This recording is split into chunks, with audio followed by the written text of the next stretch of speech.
This is a case of direct carotid access for mechanical thrombectomy presenting with acute left middle cerebral artery occlusion.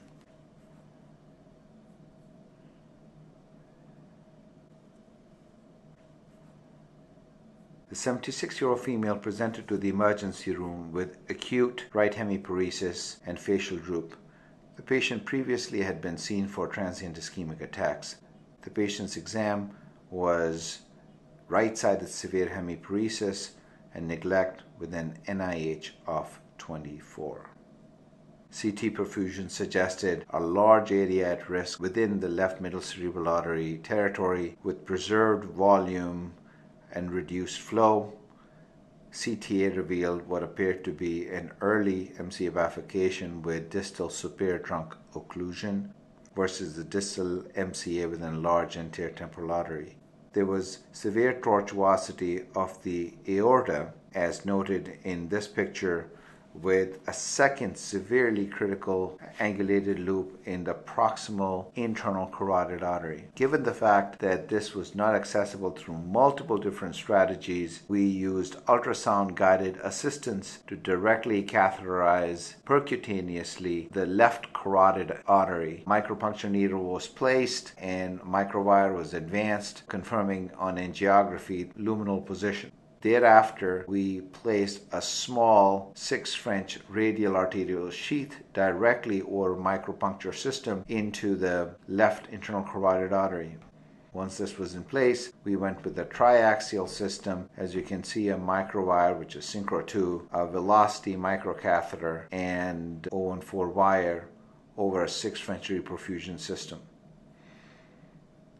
Advance of this system resulted in clear demonstration of the superior trunk occlusion as noted here. We then utilized 014 wire over the 025 microcatheter to selectively catheterize using the J-shaped wire into the distal occluded vessel.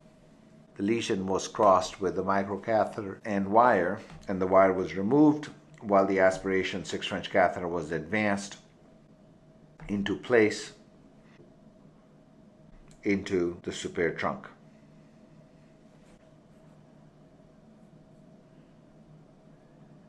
The wire was removed entirely and then microinjection was performed to confirm superior trunk localization. A stent retriever was then advanced inside the microcatheter as noted here.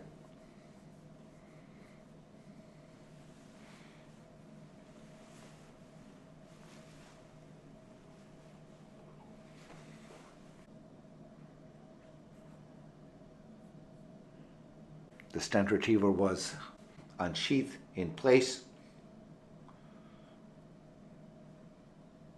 Reduction of the vessel resulted in some march forward of the aspiration catheter. However, the entire stent retriever was deployed and the microcatheter was then removed from the patient's body to allow for maximal aspiration potential.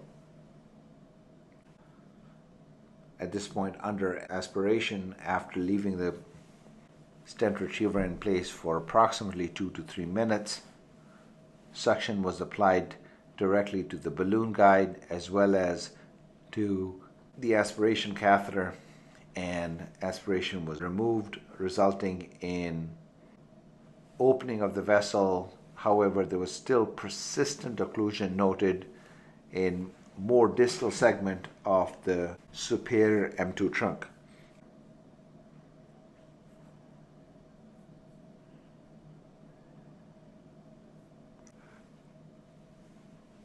Again, the lesion was crossed with the microcatheter wire system.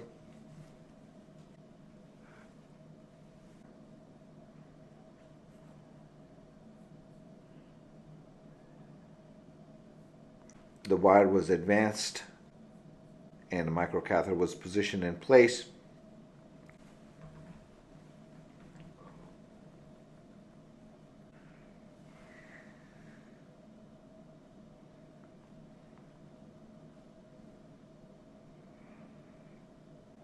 microinjection was used to confirm localization. Aspiration catheter again was positioned in the superior trunk. Following confirmation of microinjection, stent retriever was advanced and unsheathed and deployed as in the previous occasion. Deployment of the stent retriever results in washout of the contrast, which is consistent with the restoration of flow.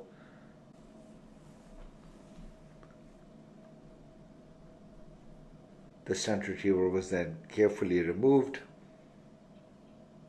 by utilizing the aspiration catheter that was already in situ. Classic for the Celumbra approach.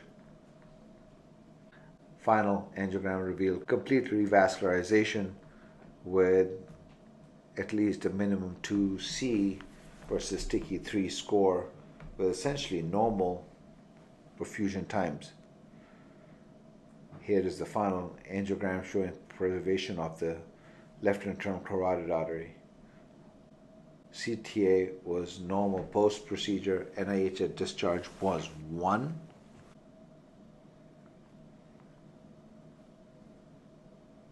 And perfusion scan was symmetrical.